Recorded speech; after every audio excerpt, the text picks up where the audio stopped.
Se pretende apoiar nosso canal e ajudar na geração contínua de conteúdo para você, é fácil. Basta visitar o link da lojinha na descrição sempre que precisar comprar algum produto. Com esse gesto simples, você estará oferecendo um apoio valioso.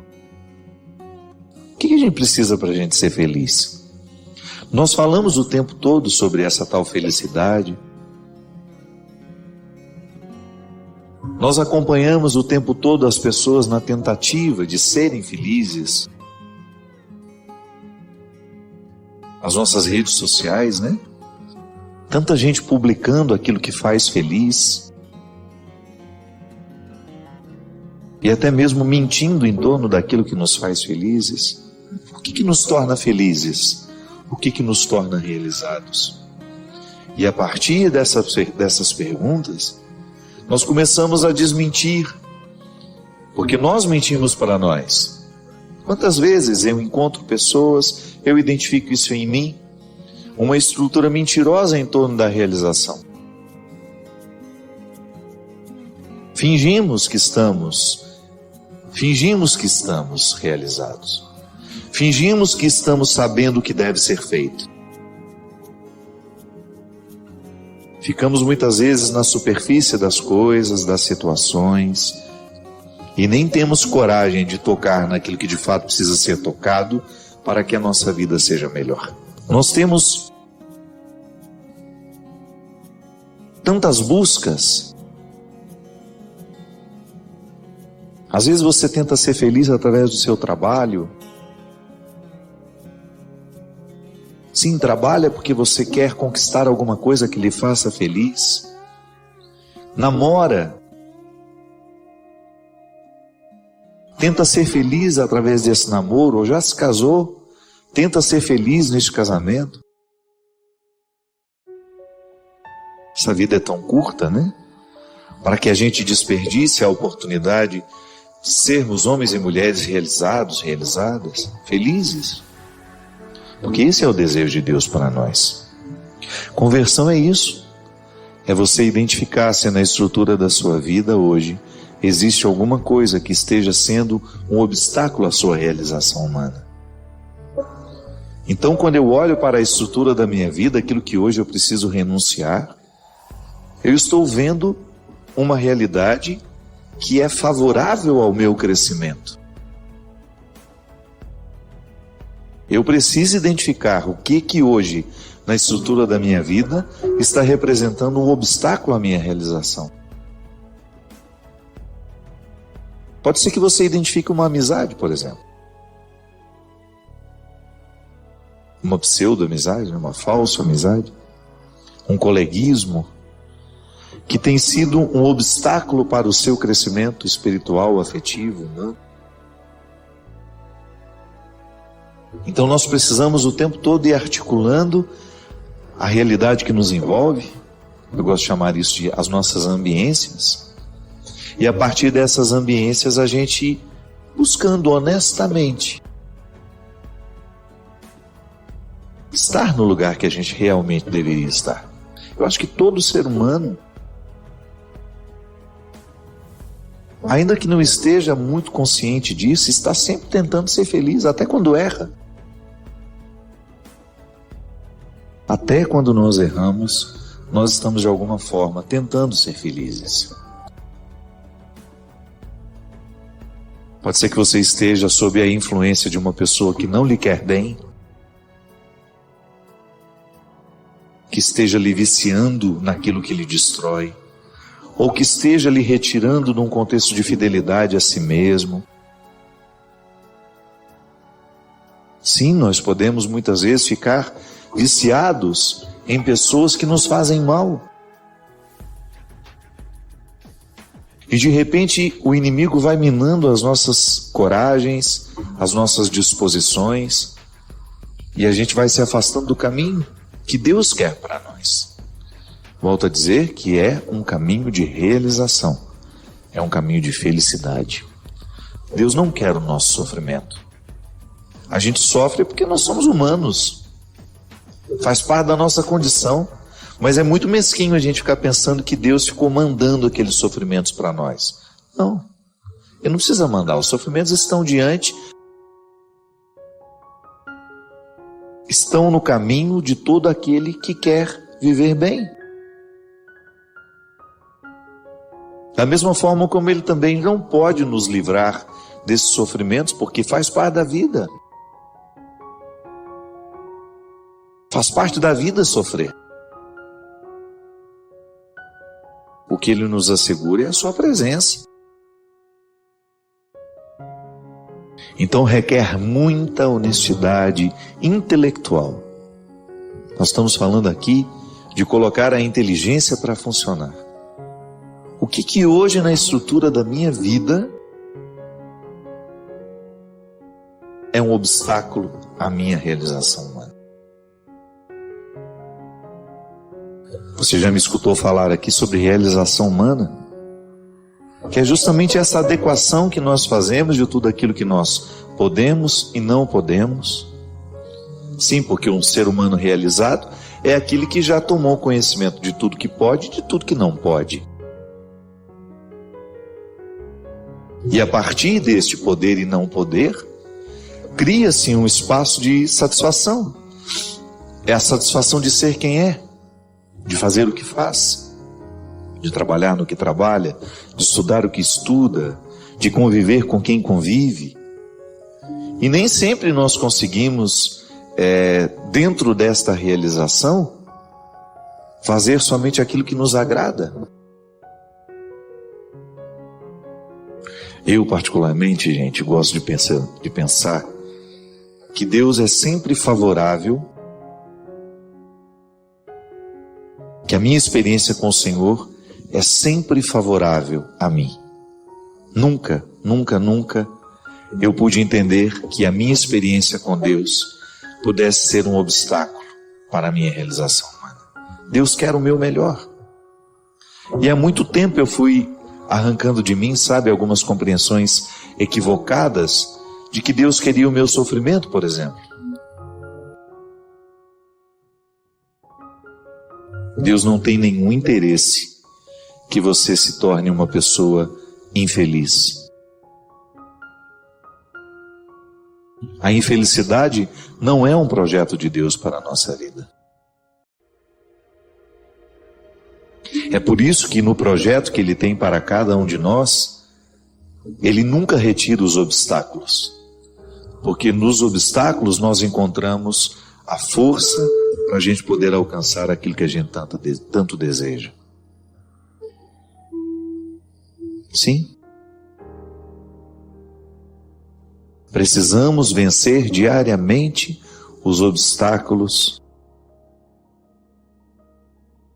que nos privam de viver essa felicidade, essa realização humana. Mas o problema é quando nós não sabemos, quando nós não temos clareza do que de fato nos torna felizes. Eu gosto de compreender a felicidade com um pouco mais de profundidade. Pode ser que a palavra felicidade esteja muito esvaziada de significados. Pode ser que ela tenha se tornado muito vazia para os nossos dias.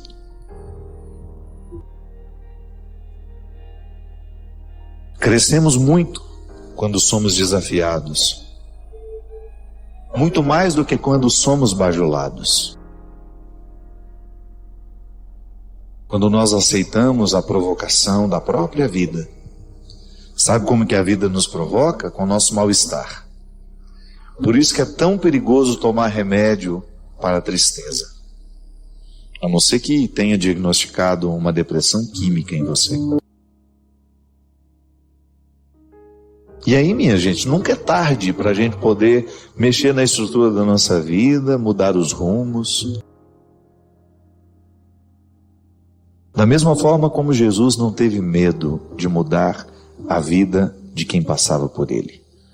Porque Jesus sabia de tudo isso com muito mais profundidade do que nós sabemos hoje. Quanta gente fica curada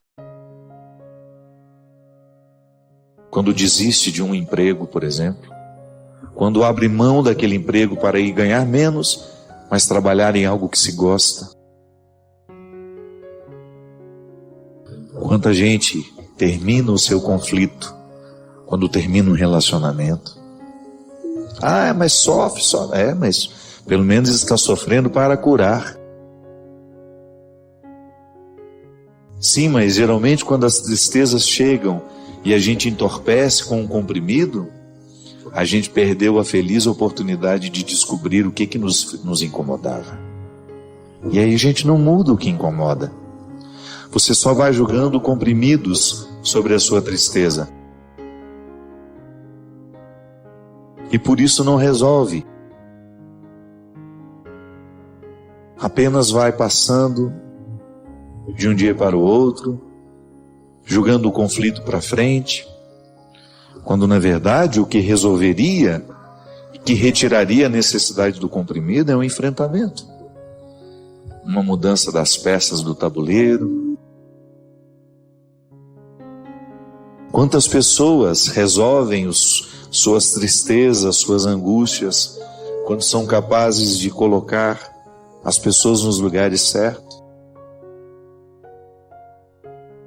Quando você blinda o seu coração para que ele não seja alvo do desamor do outro.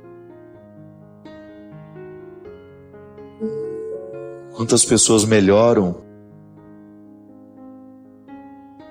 se curam,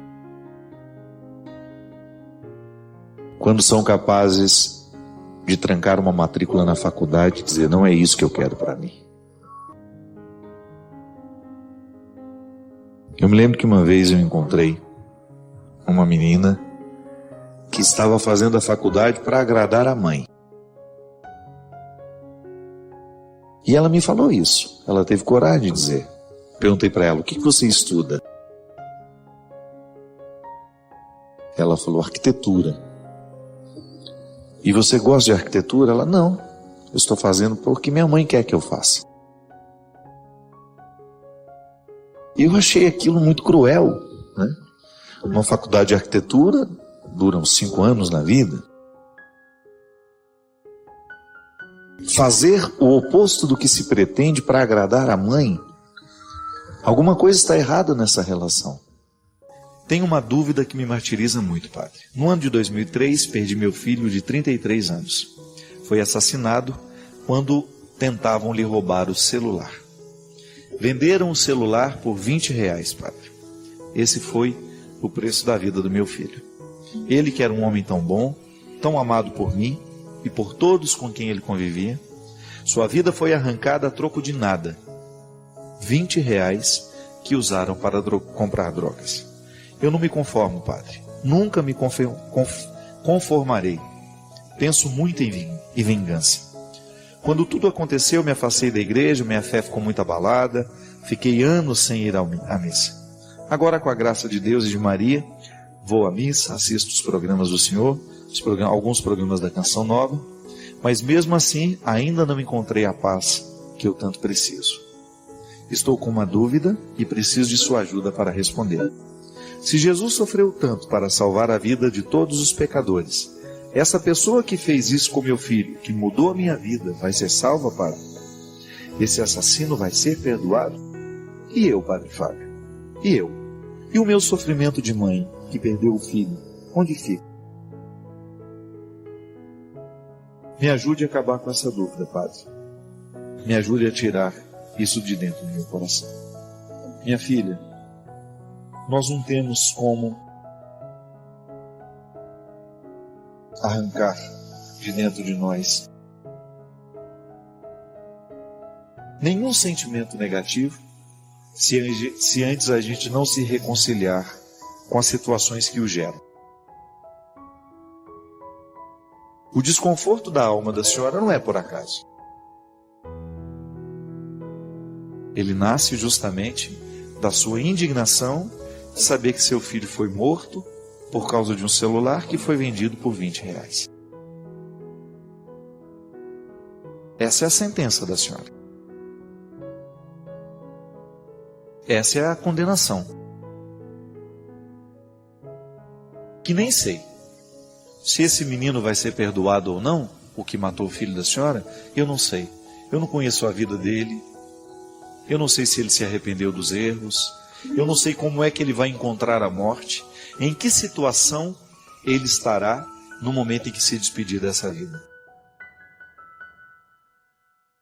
Agora eu sei que a senhora está condenando a vida da senhora, está condenando a sua existência com essa premissa, com essa frase: meu filho morreu, foi assassinado por causa de um celular que foi vendido por R$20. Com o menino que matou o seu filho, eu não tenho como falar, mas posso falar com a senhora. E posso lhe garantir, posso lhe, sem medo de errar, que enquanto a senhora não viver no fundo do coração esse perdão necessário, a senhora não vai conseguir acreditar em nada, a senhora não vai conseguir encontrar paz em lugar. Que nenhuma paz é possível quando o nosso coração estiver pesado de ódio. Eu sei que não é fácil. E Jesus também precisou viver isso na vida dele, não foi fácil para ele. Só que Jesus era sábio. E ele sabia muito bem que mesmo naquela cruz, mesmo vivendo o auge do sofrimento injustamente provocado pelos outros, ele precisava perdoar. Porque Jesus sabia que o perdão é a fonte de muitas virtudes. Quando nós conseguimos perdoar, e eu vou dizer uma coisa para a senhora, não é só o rapaz que a senhora precisa perdoar, o que matou o filho da senhora. A senhora precisa perdoar a vida, a senhora precisa perdoar o acontecimento, a senhora precisa perdoar todo o contexto em que o filho da senhora estava situado no momento em que ele foi morto. Porque essa culpa que a senhora conhece e reconhece naquele assassino não está só nele. A senhora acabou esparramando isso em muitas situações e a senhora deve saber muito bem disso, porque quando nós identificamos um culpado, aquele mal-estar acaba atingindo a nossa vida inteira. Tanto é que o assassino nem deve saber do que ele provoca na senhora ainda hoje. Agora, a senhora está com a arma apontada para a cabeça da senhora. E a cada instante, a senhora dispara. Porque odiar é uma forma de se matar aos poucos. Toda vez que nós optamos por viver o ódio, é como apontar uma arma para a cabeça que nós disparamos aos poucos. Porque o ódio, essa incapacidade nossa, muitas vezes, de perdoar a vida, de perdoar quem nos magoou, que o ódio é alimentado justamente pela falta de perdão, é ela que vai fazendo com que a gente perca a qualidade da vida. Ô minha gente, hoje nós estamos falando muito de sofrimento de pai e mãe, né? Que perde filho. Quantos filhos ficam abandonados pelo mundo porque o pai e a mãe, no momento em que perderam aquele filho, esqueceram que eles tinham família, que existiam outros filhos precisando deles? Quantos filhos choram isso? Padre, às vezes eu acho que a minha mãe só tinha aquele filho, porque depois que ele morreu, ela nunca mais cuidou de nós. Ela mergulhou tanto no seu sofrimento, padre, que ela foi incapaz de olhar para nós que ficamos. A Vânia, quando perdeu o Gustavo, que era o filho mais velho dela e do Caião, menino cheio de vida, estava indo de férias, passar férias no Mato Grosso. Aquele menino bonito, cheio de vida, que ela se despediu ali de manhã, à noite estava morto. Eu me recordo que o Alessim e a Thaís e o próprio marido, Caião, foram fatores determinantes para que a Vânia reencontrasse o sentido da vida. E esta foi uma sabedoria que nasceu da própria experiência cristã que ela vive, que a Vânia é uma mulher cristã. Ela é apaixonada por Jesus. Eu vi de perto o seu envolvimento com o cristianismo. É fundamental ali. Não é só uma mochila que leva nas costas. Ela acredita em Deus. E Deus mudou a vida dela. Mas não mudou somente ela. Aquele momento de dor foi o momento em que ela pôde trazer para fora o que Deus já havia mudado dentro dela. Foi olhando para a Thaís que ficou, para o Alessinho que ficava, para os dois, que ela descobriu. Gustavo morreu, eu sofro muito, sinto muito, mas os meus 2 filhos precisam de mim. E essa é a maneira heróica que a mãe tem de organizar o próprio luto assim, amando os que ficaram.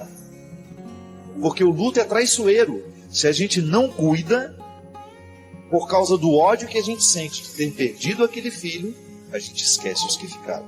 E aí a gente acaba cometendo uma injustiça com o marido, com os filhos, com os amigos, com os irmãos. Por quê? Porque a gente se fecha no nosso sofrimento, a gente não faz um movimento de saída, e aí a gente acaba prejudicando a nossa vida e a vida dos outros. Por isso, minha filha, que toda vez que a senhora odeia esse criminoso, toda vez que a senhora fica remoendo dentro da senhora o fato, é como se a senhora estivesse apontando a arma para a sua cabeça e para a cabeça daqueles que estão ao lado da senhora. Eu não sei se a senhora tem outros filhos, mas eu, particularmente, digo, como filho da dona Ana, que todas as vezes em que eu precisei conviver com a minha mãe, no momento dos seus ódios, ela era menos mãe minha. Por quê? Porque alguém que está ocupado de ódios não pode ser mãe inteira. Por isso, minha senhora, não perca mais tempo com seus ódios. Jogue fora. A senhora não precisa mais ver não precisa mais trazer dentro do coração o ódio que o assassino provoca. A senhora pode escolher a leveza. A senhora pode escolher hoje o perdão. E o perdão é uma palavra realmente capaz de nos libertar. Eu não quero. Devolva esse lixo, é seu. Já que você matou o meu filho, já que você levou a minha alegria, eu quero devolver todo o lixo. Como? Limpando o coração, não permitindo mais que ele seja depósito de tantas coisas mesquinhas. É assim que a gente vai fazendo a faxina da alma, né? Que eu preciso fazer, que você precisa, porque de vez em quando alguma coisa de errado vai acontecer, não vai ser de acordo com as nossas expectativas, alguma coisa não vai ser de acordo com os nossos sonhos, com aquilo que a gente esperava que fosse, mas você é o condutor de tudo isso. Você está à frente, com Deus contigo. Eu acredito nisso. A cada dia eu peço mais. Senhor, esteja tão presente em mim, mas tão presente que eu já não saiba nem mais me diferenciar de Ti. Eu quero sentir com o seu coração, eu quero amar com o seu coração, eu quero viver com o seu ar, eu quero ter em mim a força da sua presença. E se o Senhor é o Criador, eu não tenho o direito de viver inacabado. Eu quero o tempo todo viver esse processo de recriação. Se o Senhor é o Criador e eu ouso respirar o mesmo ar que o Senhor, se eu ouso ser proprietário da mesma palavra que o Senhor, eu não tenho o direito de não viver outra coisa senão a recriação. E hoje ser recriado lá, no gramado da minha casa, com meu cachorro no colo, vivendo uma situação simples, muito pequena, que qualquer ser humano tem o direito de viver. não é um privilégio, não é um luxo, não. É uma situação simples. Você ter uma criatura no seu colo que tem um carinho e um respeito por você pelo simples fato de você tratá-la bem. E ela identificá-lo no mundo assim. No meio de tantos, ele corre na sua direção. Quando todos chamam, ele atende a sua voz. Viver aquele momento e descobrir que a vida é isso. E que todo o empenho vale por causa daquele momento que nos mostra que tudo pode ser assim. Que pelos gramados da vida, pelos gramados da existência, nós temos a possibilidade de viver a surpresa da vida. É isso que eu lhe desejo, viu? Que nos gramados da sua vida, você viva cada vez mais as surpresas. Eu recebi um e-mail aqui, inclusive ele é todo muito bem escrito, parece um pequeno conto literário. Eu não me amo como deveria. Meu pai era um alcoólatra e parece que estou herdando este mesmo problema dele. O vizinho do apartamento ao lado está rindo. De que será? Onde será que ele encontra tanta alegria? Eu não entendo. Um trago no cigarro, um gole na bebida e daqui a pouco o ritual. Não consigo dormir. Tenho conversado muito com Deus e fico tentando ouvir algo como: vou te livrar desse mal. Mas passa um dia, 2, depois, e eu aqui de novo. Um trago, um gole, o vizinho feliz e meu eterno silêncio. Espero, Padre, que este silêncio me traga respostas, porque as perguntas são muitas. E aí não ouço nada, nem o vento me visita. Mas ouço sim apenas uma voz: você não tem jeito, não tem solução. A oração do Pai Nosso nos diz: seja feita a vossa vontade. E eu entendi, Padre, que Deus já escolheu esse caminho para mim e que eu não posso negá-lo. Essa é a vontade dele. Tento interpretar diferente, mas meu curso de letras não me ajuda. Você vê uma pessoa inteligentíssima, né, fazendo uma leitura delicada da sua realidade, da sua situação. Minha filha, eu não sei seu nome, você não me disse, mas partilhou o coração de uma maneira muito livre. E eu entendo perfeitamente quando você diz que não se ama. Porque o álcool, sobretudo quando ele está estabelecido na vida de uma pessoa, ele não é outra coisa senão a expressão da falta de amor próprio. Não começa assim. É que, na verdade, o vício não sabe conviver com o amor próprio. Eles não cabem na mesma sala. Eles não falam a mesma língua, porque eles não lutam pelas mesmas questões. O vício, para se estabelecer numa pessoa, a primeira coisa que ele faz é minar a capacidade de decisão da pessoa. Ele retira a liberdade interior. O que é a liberdade interior que a gente tanto fala? É essa capacidade que você tem de dizer não a uma realidade que você reconhece nociva a você. Quando nós perdemos a capacidade de dizer não a uma realidade que nos destrói, é porque essa realidade já se tornou viciosa. Ela se estabelece dentro de nós como um poceiro que invade terras que não eram suas, mas passam a ser pelo tempo em que ele se estabelece ali. É o que nós chamamos de uso capião. Se eu entro dentro de um terreno que não é meu e começo a plantar, fazer ali a minha cultura, daqui a pouco eu entro na justiça e vou requerer o direito de que aquilo é meu. O vício não faz outra coisa na vida da pessoa. E a primeira coisa que o vício faz, ao retirar a capacidade que aquela pessoa tem de decidir por si mesma, é expulsar o amor próprio. Então eu lhe dou razão quando você diz que não se ama. É um sintoma natural de quem está administrando o problema do vício. Tenho o álcool muito próximo a mim. Tenho pessoas que amo, que enfrentam diariamente o problema do álcool. E eu sei muito bem que essa incapacidade de dizer não àquilo que é autodestrutivo é uma manifestação declarada da falta de amor.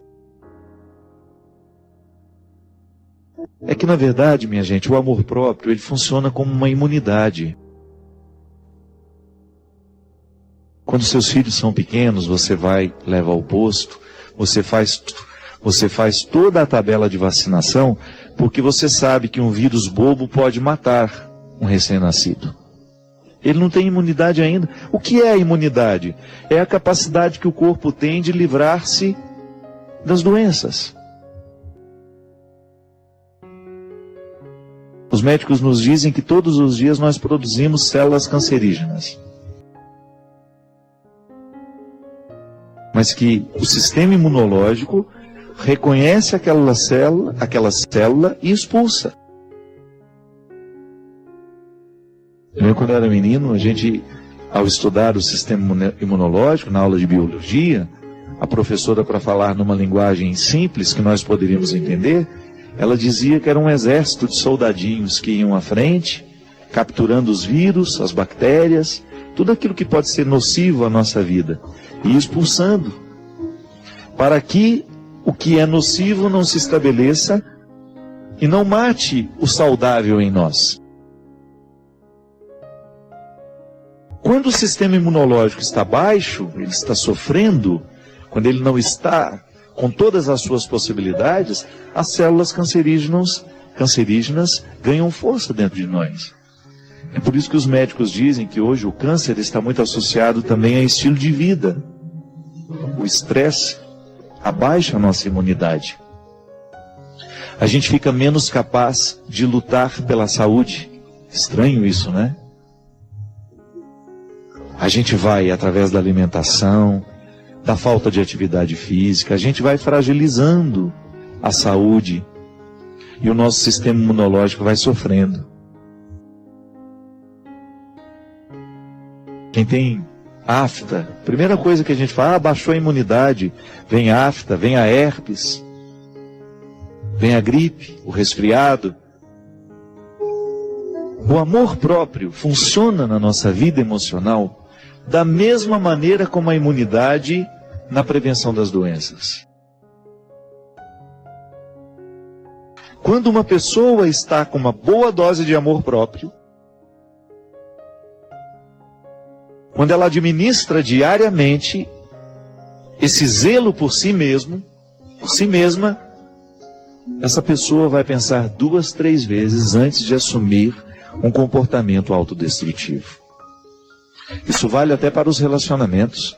Quantas pessoas você encontra pela vida com relacionamentos autodestrutivos, rendendo-se a um não amor, a um relacionamento de posse, mas porque ela está deixando de se amar, ela se rende àquele relacionamento. E é lamentável. Quando o amor próprio está em baixa, nós nos tornamos uma presa fácil para os vícios. O que eu te sugiro, minha filha? Primeira coisa, fortalecer-se. Você precisa ter uma vontade fortalecida. Santo Agostinho falava muito disso, da vida virtuosa. O que é a vida virtuosa? É você buscar no seu dia a dia, pisar na cabeça dos defeitos, da mesma maneira como Nossa Senhora pisa na cabeça da serpente,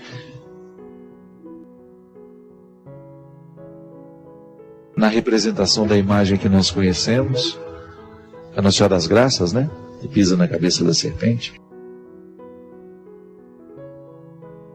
Santo Agostinho sugere a vida virtuosa até mesmo para os ateus, porque ele aprendeu isso lá na filosofia antiga, num tempo em que esses escritos, essas sugestões filosóficas eram para ateus, mas também para aqueles que queriam ser cidadão. Eu quero ser um bom cidadão na minha cidade. Platão, Aristóteles já falavam disso. A vida virtuosa como aquela que organiza a vida social. Agostinho já está falando numa perspectiva cristã. Quando eu luto para viver uma vida virtuosa, eu naturalmente estou deixando de dar força ao pecado que gera o vício. Então, a primeira coisa, minha filha, é você fortalecer a sua vontade. E você, a partir dessa vontade fortalecida, você buscar a superação do vício do álcool. Para você não repetir a mesma destruição que seu pai cometeu. Ah, padre, mas como é que a gente fortalece a vontade? Cercando-se de coisas boas. Uma boa leitura, mudança de hábitos, cercando-se de pessoas que possam, de fato, contribuir com você. Tem tanta gente boa no mundo, eu sempre digo isso. Tanta gente especial no mundo, tanta gente brilhante do ponto de vista humano. Nessas ONGs, desses grupos de voluntariados, tanta gente especial ali. E nós muitas vezes fechados nos nossos mundos, cultivando pessoas que não nos agregam, que não nos edificam. Talvez você esteja necessitando dar uma olhada até nas suas amizades, né?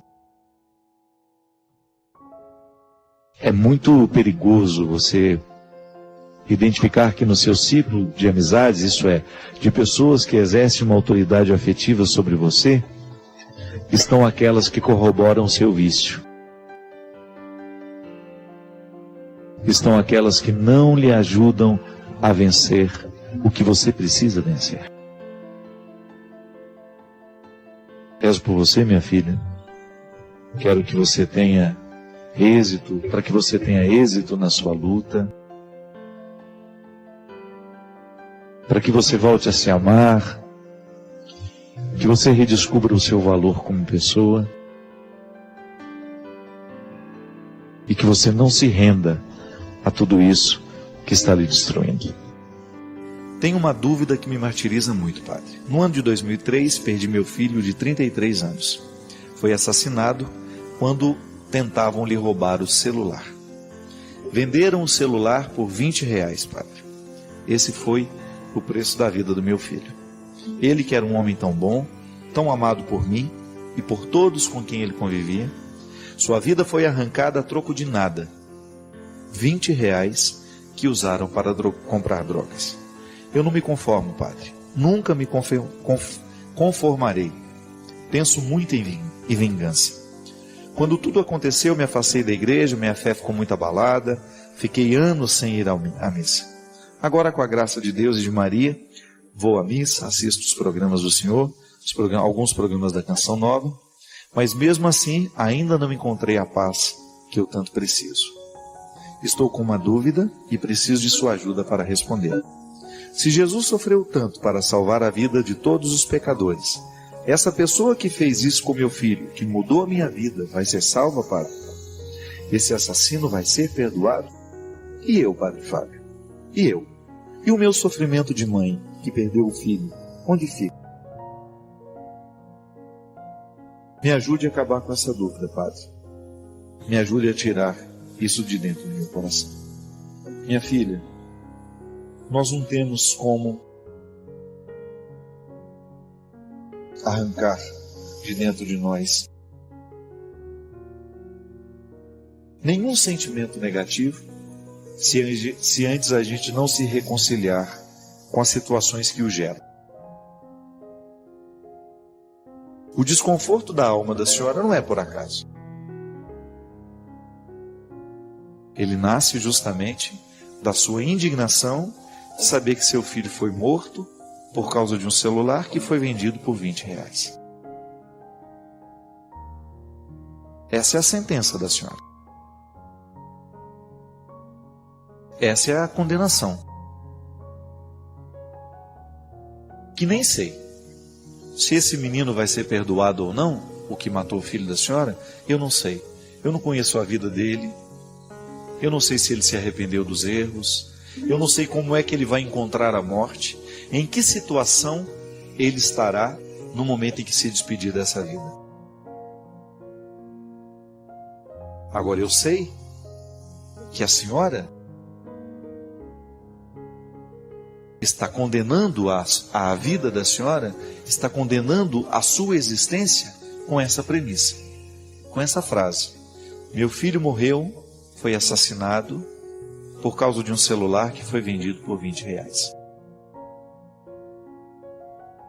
Com o menino que matou seu filho, eu não tenho como falar, mas posso falar com a senhora. E posso lhe garantir, posso lhe, sem medo de errar, que enquanto a senhora não viver no fundo do coração esse perdão necessário, a senhora não vai conseguir acreditar em nada, a senhora não vai conseguir encontrar paz em lugar. Que nenhuma paz é possível quando o nosso coração estiver pesado de ódio. Eu sei que não é fácil. E Jesus também precisou viver isso na vida dele, não foi fácil para ele. Só que Jesus era sábio. E ele sabia muito bem que mesmo naquela cruz, mesmo vivendo o auge do sofrimento injustamente provocado pelos outros, ele precisava perdoar. Porque Jesus sabia que o perdão é a fonte de muitas virtudes. Quando nós conseguimos perdoar, e eu vou dizer uma coisa para a senhora, não é só o rapaz que a senhora precisa perdoar, o que matou o filho da senhora. A senhora precisa perdoar a vida, a senhora precisa perdoar o acontecimento, a senhora precisa perdoar todo o contexto em que o filho da senhora estava situado no momento em que ele foi morto.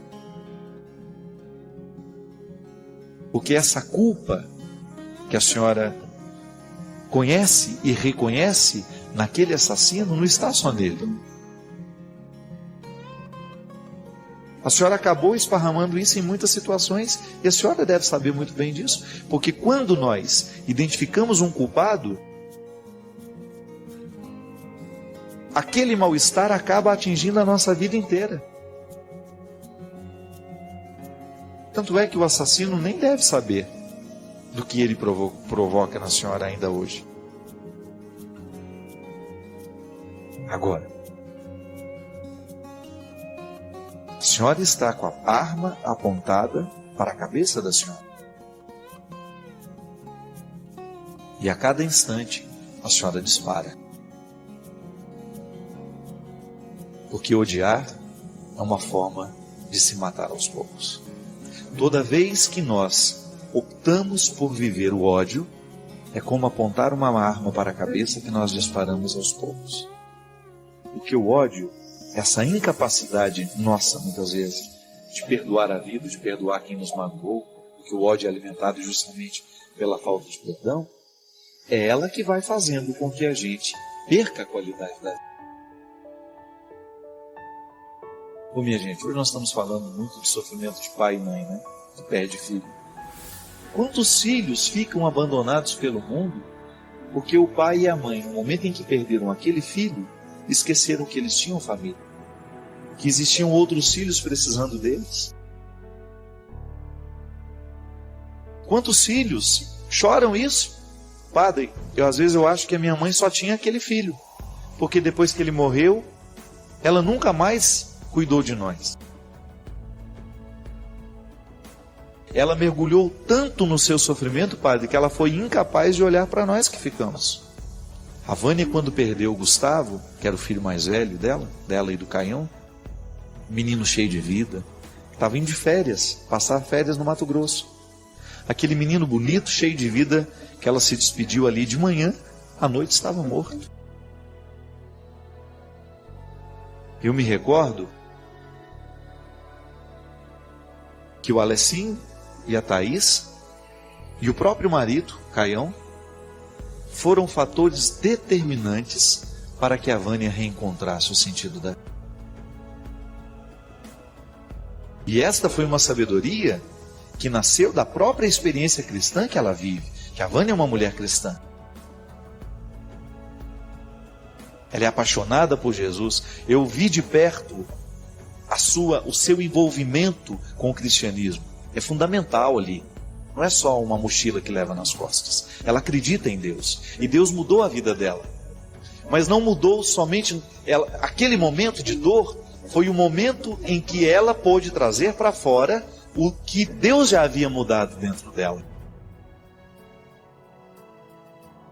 Foi olhando para a Thaís que ficou, para o Alessinho que ficava, para os dois, que ela descobriu. Gustavo morreu, eu sofro muito, sinto muito, mas os meus 2 filhos precisam de mim. E essa é a maneira heróica que a mãe tem de organizar o próprio luto assim, amando os que ficaram. Porque o luto é traiçoeiro. Se a gente não cuida, por causa do ódio que a gente sente de ter perdido aquele filho, a gente esquece os que ficaram. E aí a gente acaba cometendo uma injustiça com o marido, com os filhos, com os amigos, com os irmãos. Por quê? Porque a gente se fecha no nosso sofrimento, a gente não faz um movimento de saída, e aí a gente acaba prejudicando a nossa vida e a vida dos outros. Por isso, minha filha, que toda vez que a senhora odeia esse criminoso, toda vez que a senhora fica remoendo dentro da senhora o fato, é como se a senhora estivesse apontando a arma para a sua cabeça e para a cabeça daqueles que estão ao lado da senhora. Eu não sei se a senhora tem outros filhos, mas eu, particularmente, digo, como filho da dona Ana, que todas as vezes em que eu precisei conviver com a minha mãe, no momento dos seus ódios, ela era menos mãe minha. Por quê? Porque alguém que está ocupado de ódios não pode ser mãe inteira. Por isso, minha senhora, não perca mais tempo com seus ódios. Jogue fora. A senhora não precisa mais ver não precisa mais trazer dentro do coração o ódio que o assassino provoca. A senhora pode escolher a leveza. A senhora pode escolher hoje o perdão. E o perdão é uma palavra realmente capaz de nos libertar. Eu não quero. Devolva esse lixo, é seu. Já que você matou o meu filho, já que você levou a minha alegria, eu quero devolver todo o lixo. Como? Limpando o coração, não permitindo mais que ele seja depósito de tantas coisas mesquinhas. É assim que a gente vai fazendo a faxina da alma, né? Que eu preciso fazer, que você precisa, porque de vez em quando alguma coisa de errado vai acontecer, não vai ser de acordo com as nossas expectativas, alguma coisa não vai ser de acordo com os nossos sonhos, com aquilo que a gente esperava que fosse. Mas você é o condutor de tudo isso. Você está à frente. Com Deus contigo. Eu acredito nisso. A cada dia eu peço mais. Senhor, esteja tão presente em mim, mas tão presente que eu já não saiba nem mais me diferenciar de Ti. Eu quero sentir com o seu coração, eu quero amar com o seu coração, eu quero viver com o seu ar, eu quero ter em mim a força da sua presença. E se o Senhor é o Criador, eu não tenho o direito de viver inacabado. Eu quero o tempo todo viver esse processo de recriação. Se o Senhor é o Criador e eu ouso respirar o mesmo ar que o Senhor, se eu ouso ser proprietário da mesma palavra que o Senhor, eu não tenho o direito de não viver outra coisa senão a recriação. E hoje ser recriado lá, no gramado da minha casa, com meu cachorro no colo, vivendo uma situação simples, muito pequena, que qualquer ser humano tem o direito de viver. Não é um privilégio, não é um luxo, não. É uma situação simples, você ter uma criatura no seu colo que tem um carinho e um respeito por você pelo simples fato de você tratá-la bem. E ela identificá-lo no mundo assim. No meio de tantos, ele corre na sua direção. Quando todos chamam, ele atende a sua voz. Viver aquele momento e descobrir que a vida é isso. E que todo o empenho vale por causa daquele momento que nos mostra que tudo pode ser assim. Que pelos gramados da vida, pelos gramados da existência, nós temos a possibilidade de viver a surpresa da vida. É isso que eu lhe desejo, viu? Que nos gramados da sua vida, você viva cada vez mais as surpresas. Eu recebi um e-mail aqui, inclusive ele é todo muito bem escrito, parece um pequeno conto literário. Eu não me amo como deveria. Meu pai era um alcoólatra e parece que estou herdando este mesmo problema dele. O vizinho do apartamento ao lado está rindo. De que será? Onde será que ele encontra tanta alegria? Eu não entendo. Um trago no cigarro, um gole na bebida e daqui a pouco o ritual. Não consigo dormir. Tenho conversado muito com Deus e fico tentando ouvir algo como: vou te livrar desse mal. Mas passa um dia, 2, depois, e eu aqui de novo. Um trago, um gole, o vizinho feliz e meu eterno silêncio. Espero, Padre, que este silêncio me traga respostas, porque as perguntas são muitas. E aí não ouço nada, nem o vento me visita. Mas ouço sim apenas uma voz: você não tem jeito, não tem solução. A oração do Pai Nosso nos diz: seja feita a vossa vontade. E eu entendi, Padre, que Deus já escolheu esse caminho para mim e que eu não posso negá-lo. Essa é a vontade dele. Tento interpretar diferente, mas meu curso de letras não me ajuda. Você vê uma pessoa inteligentíssima, né, fazendo uma leitura delicada da sua realidade, da sua situação. Minha filha, eu não sei seu nome, você não me disse, mas partilhou o coração de uma maneira muito livre. E eu entendo perfeitamente quando você diz que não se ama. Porque o álcool, sobretudo quando ele está estabelecido na vida de uma pessoa, ele não é outra coisa senão a expressão da falta de amor próprio. Não começa assim. É que, na verdade, o vício não sabe conviver com o amor próprio. Eles não cabem na mesma sala. Eles não falam a mesma língua, porque eles não lutam pelas mesmas questões. O vício, para se estabelecer numa pessoa, a primeira coisa que ele faz é minar a capacidade de decisão da pessoa. Ele retira a liberdade interior. O que é a liberdade interior que a gente tanto fala? É essa capacidade que você tem de dizer não a uma realidade que você reconhece nociva a você.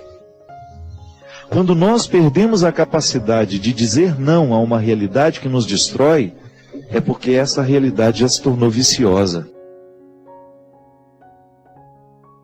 Ela se estabelece dentro de nós como um poceiro que invade terras que não eram suas, mas passam a ser pelo tempo em que ele se estabelece ali. É o que nós chamamos de uso capião. Se eu entro dentro de um terreno que não é meu e começo a plantar, fazer ali a minha cultura, daqui a pouco eu entro na justiça e vou requerer o direito de que aquilo é meu. O vício não faz outra coisa na vida da pessoa. E a primeira coisa que o vício faz, ao retirar a capacidade que aquela pessoa tem de decidir por si mesma, é expulsar o amor próprio. Então eu lhe dou razão quando você diz que não se ama. É um sintoma natural de quem está administrando o problema do vício. Tenho o álcool muito próximo a mim. Tenho pessoas que amo, que enfrentam diariamente o problema do álcool. E eu sei muito bem que essa incapacidade de dizer não àquilo que é autodestrutivo é uma manifestação declarada da falta de amor. É que, na verdade, minha gente, o amor próprio, ele funciona como uma imunidade. Quando seus filhos são pequenos, você vai, leva ao posto, você faz toda a tabela de vacinação, porque você sabe que um vírus bobo pode matar um recém-nascido. Ele não tem imunidade ainda. O que é a imunidade? É a capacidade que o corpo tem de livrar-se das doenças. Os médicos nos dizem que todos os dias nós produzimos células cancerígenas. Mas que o sistema imunológico reconhece aquela célula e expulsa. Eu lembro quando eu era menino, a gente, ao estudar o sistema imunológico, na aula de biologia, a professora, para falar numa linguagem simples que nós poderíamos entender, ela dizia que era um exército de soldadinhos que iam à frente, capturando os vírus, as bactérias, tudo aquilo que pode ser nocivo à nossa vida, e expulsando, para que o que é nocivo não se estabeleça e não mate o saudável em nós. Quando o sistema imunológico está baixo, ele está sofrendo, quando ele não está com todas as suas possibilidades, as células cancerígenas ganham força dentro de nós. É por isso que os médicos dizem que hoje o câncer está muito associado também a estilo de vida. O estresse abaixa a nossa imunidade. A gente fica menos capaz de lutar pela saúde. Estranho isso, né? A gente vai, através da alimentação, da falta de atividade física, a gente vai fragilizando a saúde e o nosso sistema imunológico vai sofrendo. Quem tem afta, primeira coisa que a gente fala, baixou a imunidade, vem a afta, vem a herpes, vem a gripe, o resfriado. O amor próprio funciona na nossa vida emocional da mesma maneira como a imunidade na prevenção das doenças.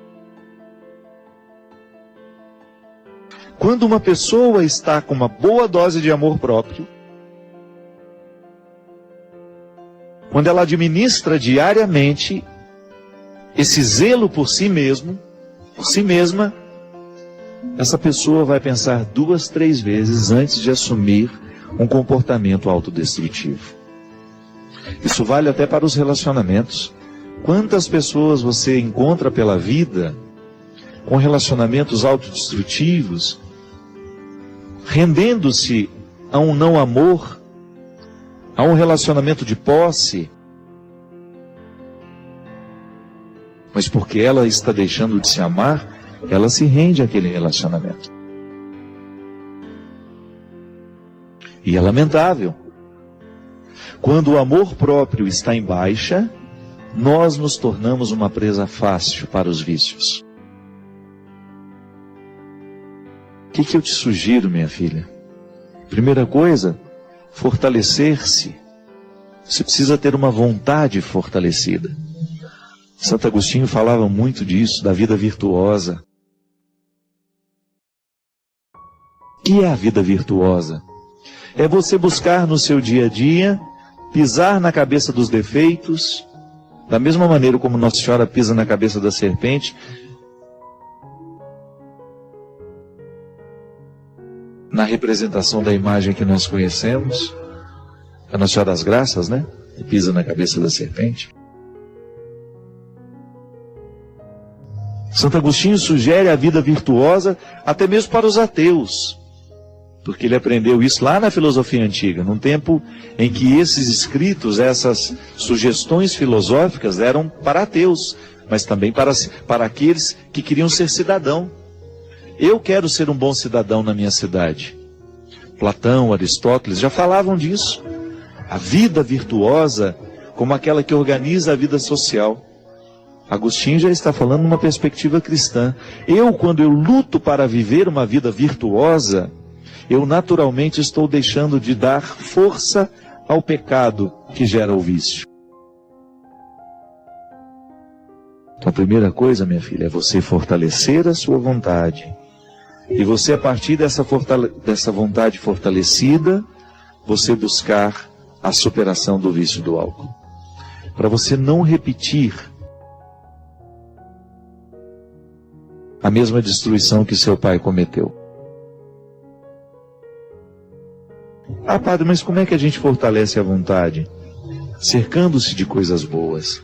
Uma boa leitura, mudança de hábitos, cercando-se de pessoas que possam de fato contribuir com você. Tem tanta gente boa no mundo, eu sempre digo isso. Tanta gente especial no mundo, tanta gente brilhante do ponto de vista humano. Nessas ONGs, desses grupos de voluntariados, tanta gente especial ali. E nós muitas vezes fechados nos nossos mundos, cultivando pessoas que não nos agregam, que não nos edificam. Talvez você esteja necessitando dar uma olhada até nas suas amizades, né? É muito perigoso você identificar que no seu ciclo de amizades, isso é, de pessoas que exercem uma autoridade afetiva sobre você, estão aquelas que corroboram o seu vício. Estão aquelas que não lhe ajudam a vencer o que você precisa vencer. Rezo por você, minha filha. Quero que você tenha êxito, para que você tenha êxito na sua luta. Para que você volte a se amar. Que você redescubra o seu valor como pessoa. E que você não se renda a tudo isso que está lhe destruindo. As minhas escolhas serão mais parecidas com a dele. Porque ele é o meu referencial. Eu não posso me desprender disso. Se eu digo que sigo Jesus, eu preciso, é obrigação minha, ter os comportamentos e as atitudes dele. Não tem sentido a gente rezar e não permitir que essa oração transforme quem a gente é, né? Não faz sentido isso. É o que a gente falava aqui no início do programa. Todos nós estamos vivendo um combate diário. Contra quem? Contra nós mesmos. Porque sou eu que fico me boicotando. É você que se boicota. Quando você não permite que a sua oração atinja o cerne da sua existência, de que vale rezar tanto? A oração que não transforma a vida não faz sentido. E às vezes a gente reza é justamente para esconder a nossa indisposição de lidar com o que é humano. Eu preciso mexer aqui nas minhas misérias, e porque não tenho coragem de fazer isso, eu finjo que sou um beato. E vivo rezando para poder dar uma satisfação ao outro, e vivo rezando para poder parecer ao outro de que estou no caminho certo. Quando na verdade o nosso alento não vem dessa exposição pública. Isso tem que ser o nosso compromisso. Às vezes a pessoa passa pela nossa vida uma única vez. Eu preciso deixar nela os registros do meu cristianismo. Às vezes a gente nunca mais vai voltar a encontrar aquela pessoa lá. Uma viagem que você fez. Você precisa deixar nela as marcas do seu cristianismo. Deus nos quer transformados, nele transformados. A proposta cristã é tão fantástica, tão bonita. Eu tenho como referencial Jesus e nele eu quero ficar transformado. Quero ser parecido com ele. Você se recorda que quando você era criança e você admirava muito um super-herói, ou você admirava muito um professor, ou seu pai, a sua mãe, alguém que era adulto, que era maior que você, que tinha mais poder, você não tinha vontade de ser parecido com aquela pessoa? Quantas vezes você vai para o salão de beleza, né? Senta lá naquela cadeira e fala, eu quero ter o cabelo da Carolina Dickman, né? Eu quero ficar parecido com fulano de tal. Isso é natural na vida humana. Mas pelo amor de Deus, queira parecer com alguém que verdadeiramente pode interferir no seu jeito de ser. Eu até admito a possibilidade de você gostar daquele cabelo e cortar igual, não é nenhum problema não. Mas queira uma semelhança mais profunda com alguém, e que esse alguém seja Jesus. Queira conhecê-lo, buscar as alturas. Este tema que tantas vezes foi recorrente aqui, o buscar as coisas do alto, é também buscar as coisas de dentro. Minha gente, essa é uma carência muito grande nossa nos dias de hoje. Nós estamos cada vez mais indispostos em buscar as coisas de dentro. O nosso olhar é sempre muito para fora. Nós estamos desaprendendo o olhar de dentro. Agora eu acredito que o nosso comprometimento com Jesus, que o nosso cristianismo, que essa oportunidade de lutar do jeito certo, de alcançar esse crescimento tão necessário para que a gente se distinga no mundo como um cristão de verdade, essa luta vale a pena. Porque nós queremos um mundo melhor. E nós queremos trazer para este mundo em que nós estamos situados os valores do reino dos céus. Porque essa escatologia tem sentido. Essa esperança tem sentido. Essa religião tem sentido. O que nós esperamos para a eternidade, nós já antecipamos no tempo. Com a nossa vida, com o nosso jeito de ser. E isso é cristianismo. Quando você é capaz de olhar para o outro, sabendo que ele é igual a você. Que não há dinheiro no mundo que possa nos tornar melhores que o outro. Que não há nenhum sucesso. Eu sou um homem de sucesso, eu sou uma mulher de sucesso, eu estudei, eu fiz isso e aquilo. O seu cristianismo vai lhe mostrar que de nada vale todo este sucesso, que de nada vale todo este reconhecimento, se você não souber viver com serenidade, se você não souber olhar para aqueles que estão do seu lado, com respeito, com amor, com carinho. Quantas orações a gente precisa para que Deus transforme o nosso coração? É a quantidade? Eu creio que não. É a qualidade do que a gente reza. Então digamos que a pessoa faça muito menos orações do que nós, e ela já tem um comportamento cristão. Ela trata as pessoas de maneira cristã. Ela é justa nas suas relações. Ela é verdadeira. Ela promove o bem. Às vezes, eu não me atenho à religião que as pessoas professam. Por isso eu sou amigo de tantas pessoas que têm uma religião diferente da minha e estabeleço relações muito fecundas com gente que nem acredita em Deus. E graças a Deus, porque eu creio, por onde eu vou, eu tenho encontrado testemunhos assim. Às vezes no aeroporto. Padre, eu me identifico com o seu discurso. Por quê? Faço questão de perguntar, né? Não, a minha religião é outra, ou eu sou evangélico, mas gosto de ouvi-lo, eu sou espírita, gosto de ouvi-lo, ou eu não creio em nada e gosto de ouvi-lo. Eu não me atenho à religião que as pessoas professam. Eu me atenho ao bem que elas promovem. Fica de olho nisso, presta atenção nisso. Eu tenho falado muito sobre isso, sabe? Às vezes observo a maneira como nós rezamos, e eu fico preocupado porque a nossa oração é muito a expressão daquilo que nós queremos.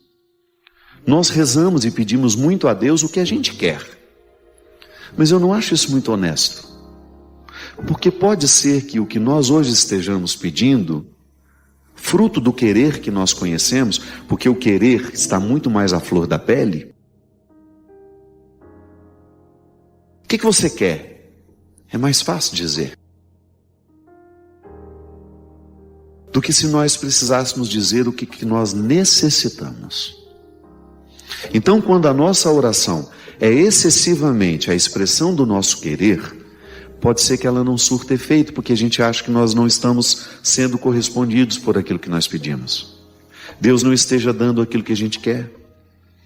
Mas se a gente modifica um pouco a nossa maneira de pensar a oração, então eu apresento a Deus as minhas necessidades, e nem sempre eu sei dizer quais são.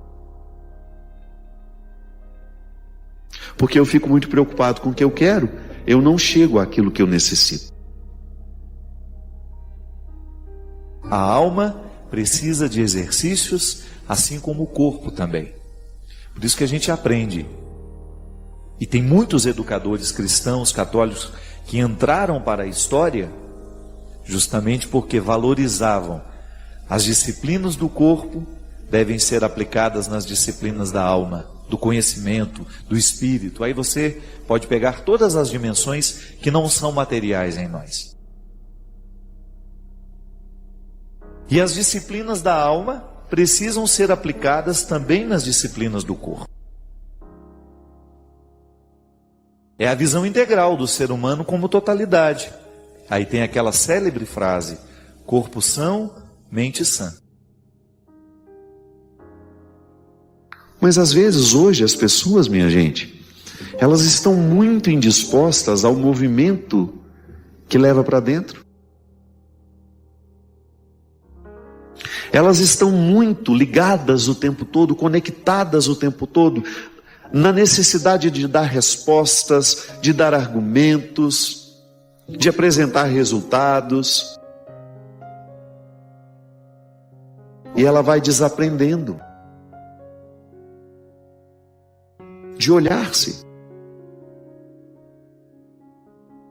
Ela vai desaprendendo o exercício que desde criança nós já aprendemos. Ela vai desaprendendo o que de criança ela aprendeu, que é justamente o olhar para dentro de si.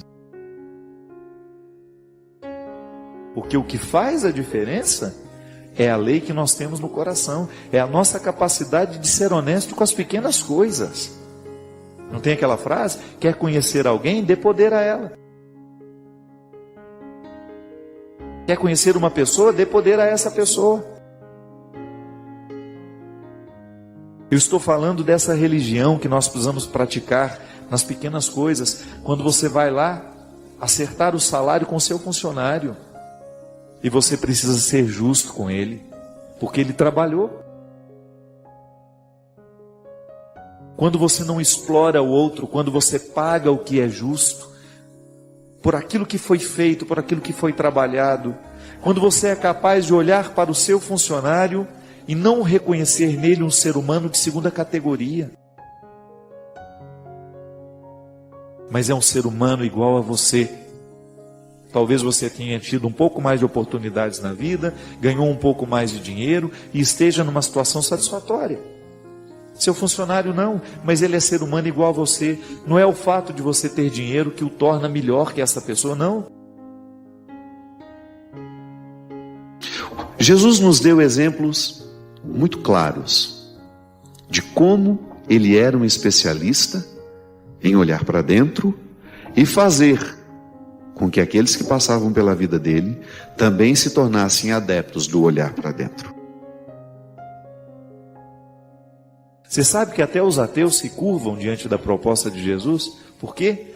Porque ela, antes dela ser sobrenatural, ela é natural. Jesus tem um jeito muito peculiar, muito especial de olhar para o ser humano. E a proposta de Jesus realmente tem o poder de mudar o mundo, sabe por quê? Porque quando a proposta de Jesus é aplicada, a gente fica mais amável, a gente fica mais tolerante, a gente fica mais solidário, a gente fica mais fraterno, a gente fica mais verdadeiro, a gente fica mais justo. E não é isso que o mundo precisa? De gente que verdadeiramente esteja assim, que seja verdadeiro, que seja justo, que seja amável, que seja solidário. Se nós estamos rezando, pedindo a Ele o que a gente quer, e Ele sabe que nós não estamos necessitados daquilo que a gente quer, Ele não vai nos dar. O milagre não é possível, porque Deus não vai nos tratar de forma imatura. Quando eu insisto em permitir que o outro me apresente o tempo todo o que ele quer, eu posso criar uma criança imatura. Ou melhor, eu posso criar um filho imaturo. E ele vai ter dificuldade de lidar com as suas necessidades. É tão natural para a criança isso. Tanto é que ela é ensimesmada, né? Nós precisamos até puxar um pouco, porque senão ela não sai dela. Ela vive em torno das necessidades dela. Amadurecimento é justamente quando você adquire o equilíbrio. Eu sou capaz de contemplar as minhas necessidades, mas eu também sou capaz de perceber as necessidades dos outros. A criança é aquele ser que não tem capacidade ainda de contemplar as necessidades dos outros, por isso ele é tão egoísta. Mas nós também não podemos viver o extremo de um dia viver a incapacidade de perceber as nossas necessidades. Jesus sobreviveu humanamente ao que de mais cruel o ser humano pode viver. Por quê? Ele era um homem especialista em olhar para dentro. Você pode dizer, mas ele era Deus. Não se esqueça que ele precisou enfrentar humanamente as realidades. O que nos identifica como cristãos é a nossa atitude, é o nosso caráter. É o que São Paulo fala aos Filipenses. É essa capacidade de morrer para tudo aquilo que ofusca a presença de Deus em nós. Então, quer ser concreto com o seu cristianismo? Elimine os vícios da sua vida. Quer ser concreto com o Evangelho? Elimine a fofoca da sua vida. Quer ser concreto? Seja mais justo. Quer ser honesto com o seu cristianismo? Para de falar mal dos outros. Utilize as redes sociais para promover o bem, ao invés de espalhar fofoca, isso e aquilo. Quer ser concreto com o seu cristianismo? Esqueça a maledicência, o rancor. Fique mais leve. Há pessoas que dizem, hoje não posso ser feliz porque estou doente, porque não tenho dinheiro, porque faz muito calor, porque alguém me insultou, porque alguém deixou de me amar, porque eu não soube me dar valor, porque meu marido não é como eu esperava, porque meus filhos não me fazem felizes, porque meus amigos não me fazem felizes, porque meu emprego é medíocre, e por aí vai. Uma série de desculpas. Amo a vida que tenho, mas não porque minha vida é mais fácil do que a dos outros. É porque eu decidi ser feliz como pessoa e me responsabilizo por minha felicidade. Quando eu tiro essa obrigação do meu marido e de qualquer outra pessoa de me fazer feliz, deixo-os livres do peso de me carregar nos ombros. A vida de todos fica muito mais leve. E é dessa forma que consegui um casamento bem-sucedido ao longo de tantos anos. Nunca deixe nas mãos de outros uma responsabilidade tão grande quanto a de assumir e promover a sua própria felicidade. Seja feliz, mesmo que ele pode parecer ingênuo, né? Como é que eu vou ser feliz sozinho, não fazendo depender dos outros? Não, a gente sabe que a nossa felicidade passa pelos outros. É claro que quando eu vejo um irmão que não está bem, é natural que eu fique mais triste, mais desanimado. É natural que os fatos me atinjam, é natural que um acontecimento trágico que ocorre perto de mim tenha repercussões dentro do meu coração, que modifique o meu jeito de ser, né? Não tem como, eu sou o tempo todo um território que é visitado por situações que não são minhas.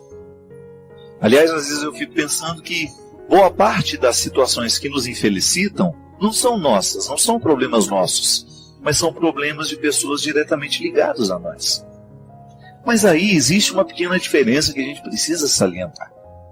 Nesse caso, essa mulher descobriu que ela não deveria julgar o peso dessa responsabilidade de ser feliz em cima dos outros. E essa é uma atitude muito sábia, muito madura, não é? Quando a gente decide que nós administraremos este processo de felicidade a que todos nós somos chamados. É preciso a gente fazer uma distinção.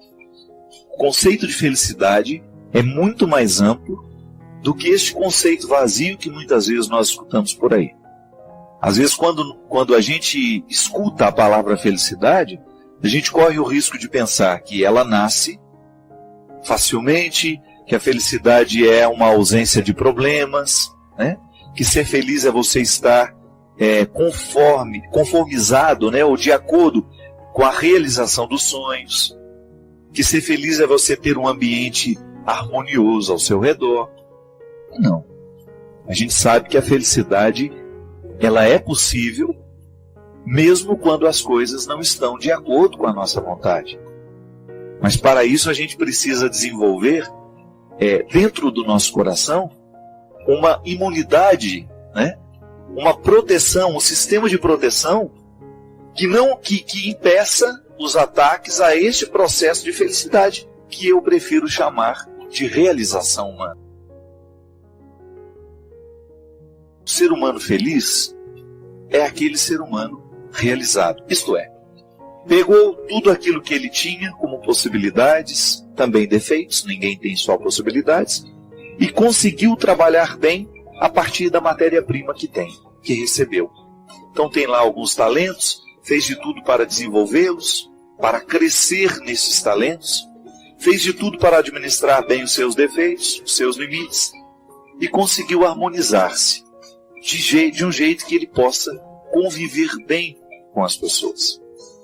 A realização humana passa pela satisfação profissional, passa pela satisfação pessoal de ser quem é, e passa também pela harmonia afetiva que nós podemos criar, que é justamente você amar, ser amado, ser tolerante, ser capaz de estar com o outro de maneira equilibrada, sem querê-lo, sem querer dominar a vida dele, estar de uma maneira leve, conviver, ter amigos, ter uma vida social, ter lá o seu tempo de trabalho, mas ter também o seu tempo de descanso. A realização humana, ela passa por todas essas dimensões da vida que vão dando a gente, mesmo que a gente vá envelhecendo, que a gente vá tendo dificuldades, a gente ter essa satisfação de ser quem a gente é. Porque a primeira coisa que nós precisamos quebrar dentro de nós é essa ilusão de que felicidade é não ter problemas. Aquele que espera ser feliz no dia em que não vai ter problema algum, ele pode morrer sem esperar pela felicidade.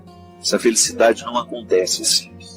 A gente é feliz mesmo tendo problema. Isso é, a gente pode se realizar como pessoa mesmo tendo dificuldades.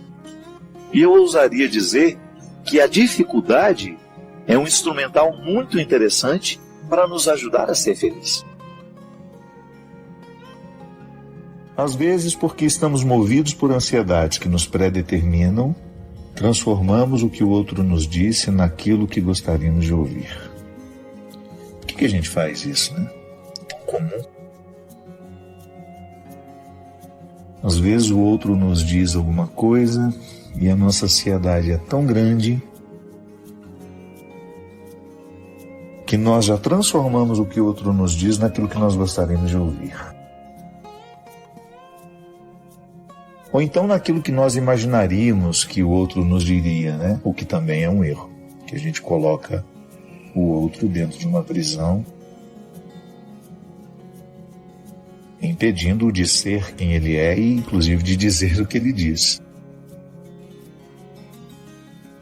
O nosso entendimento nos trai. isso que é preciso muito discernimento, muita lucidez, para que a gente não fique alimentando dentro de nós esses processos viciosos de transformar o que o outro nos disse naquilo que nós gostaríamos de ouvir. Uma pessoa apaixonada, por exemplo, tende a ler, a escutar tudo que o outro fala, tudo que o outro escreve, a partir daquilo que está interessando a ela pensar. Como se fosse uma forma de proteção, né? Para que aquilo que a pessoa tanto deseja não venha a ruir com a realidade. Então vai imaginando, e vai construindo aquele castelo de areia, de sonhos, e tudo que o outro escreve ela acha que é para ela, e tudo que o outro fala ela acha que foi para ela. Cuidado. O outro tem o direito de dizer muitas coisas e aquilo não ser para nós. Não nos sintamos o centro do mundo de ninguém. É muito pretensioso. Já aconteceu muito isso na minha vida, por ser um homem público. Quantas vezes eu publico, textos, frases, e a pessoa acha que eu estou mandando recado. Oh, meu Deus. Eu, com a oportunidade que eu tenho de dizer o que eu digo para tantas pessoas, eu que tanto prezo por dizer a verdade a quem precisa ouvir, por que eu vou usar de uma rede social para mandar recado para alguém? O que pode acontecer é que, de acordo com um fato, como consequência daquele acontecimento, eu tenha ficado chateado e refletido sobre isso, escrevo um tempo depois. Eu nem gosto de escrever muito próximo do acontecimento para não dar essa impressão. Mas não, o outro tem o direito de saber da maneira mais direta. Então, tudo aquilo que a gente precisa dizer, nós precisamos dizer. Mas então, deixemos de imaginar que o outro está dizendo isso ou aquilo. Permitamos que a palavra nos diga a verdade, somente a verdade, nada mais que a verdade. E o que a gente imagina, porque estamos ansiosos, que tudo isso caia por terra, para que o outro possa nos dizer o que de fato ele disse, e não aquilo que gostaríamos de ouvir. Eu sempre tenho dito que a educação que gera, toda essa competição, ela tem um aspecto positivo, porque gera dentro da criança aquele desejo de ir além, de vencer, mas fico muito preocupado quando o desejo de vencer está escondendo um desejo de destruir o coleguinha. Eu sei que na vida, para vencer é preciso que alguém esteja perdendo. Ninguém pode ser vencedor se alguém de alguma maneira não perdeu ali. É natural do processo humano. O que a gente precisa fazer é educar e fazer de tudo para que as nossas crianças entendam que no momento que ela vence, ela não está vencendo sozinha. E aí a gente ensinar, e a gente tentar mostrar que a construção da vitória é sempre comunitária. E então o perdedor se sentirá um pouco mais valorizado, porque ele saberá que ele contribuiu com a vitória do outro. E o outro que é vitorioso vai olhar para o perdedor como alguém que de alguma forma também participou do seu processo de vitória. Pode parecer estranho, mas a vida é assim, não é? E é por isso que você vê lá, de repente, alguém ganhou o concurso tal, aí ele vai olhar para os outros que perderam e fala: olha, quero agradecer a todos vocês que participaram dessa minha vitória. Como é que eles participaram? Porque eles também, de alguma maneira, eram bons, e o outro, a perceber que os outros eram bons, ele quis se dedicar um pouco mais para ter condições de superá-los. Então veja bem, aqui pode haver uma lição de solidariedade. O outro reconhece que ele não está sozinho quando vence. Que ele ficou estimulado pela capacidade dos outros e ele quis ir além. E os outros, da mesma forma, como já estão na condição de perdedores, eles se sentirão motivados a darem um pouco mais de si para que numa outra ocasião eles consigam vencer. O grande problema é quando nós identificamos que nesta relação de vencedor e perdedor existe aquele desejo quase que primata, muito primário na vida humana, de fazer da vitória uma instância de humilhação do outro. Não é por aí. E eu acho que isso a escola precisa ensinar, a família precisa ensinar e a religião também precisa ensinar, porque também nós, de alguma maneira, a gente acabou estragando muita gente quando a gente ensinou. A gente quis tornar pública a virtude e o defeito para fazer uma comparação. Olha como esse menino é melhor que o outro. Não. Isso é muito danoso na vida humana. A gente mostra o modelo positivo e fala, gente, vamos todo mundo ser como ele? Não precisa mostrar o outro para ser um motivo de humilhação e de chacota. Não. Mostramos o bom exemplo e a gente tenta segui-lo. É por isso que a gente apresenta Jesus o tempo todo, Porque ele é o bom exemplo que eu quero seguir. Ele é o bom exemplo que eu quero ter como referência. E é por isso que todo modelo educacional, na família, na escola, que tenha Jesus como pedagogia, como centro pedagogo, aquele que nos ensina e que nos conduz pela mão, sempre vai ensinar que a solidariedade, a fraternidade, são processos e são realidades essenciais na vida humana. Que até mesmo para a gente se sentir um vencedor feliz, a gente dormir satisfeito com a vitória, a gente precisa saber que para vencer, a gente não humilhou ninguém. Mas ao contrário, a gente soube reconhecer a importância do outro na nossa história. É por isso que aí o vencedor que tem essa consciência, ele nunca será arrogante, mas ele será sempre grato àqueles que o ajudaram a chegar onde ele chegou. Aqui, cada reflexão é um convite para fortalecermos nossa fé e conexão com o divino. Inscreva-se agora no nosso canal e nos comentários compartilhe como essas palavras ressoam em sua jornada espiritual. Unidos na fé, construímos uma comunidade que se eleva juntos.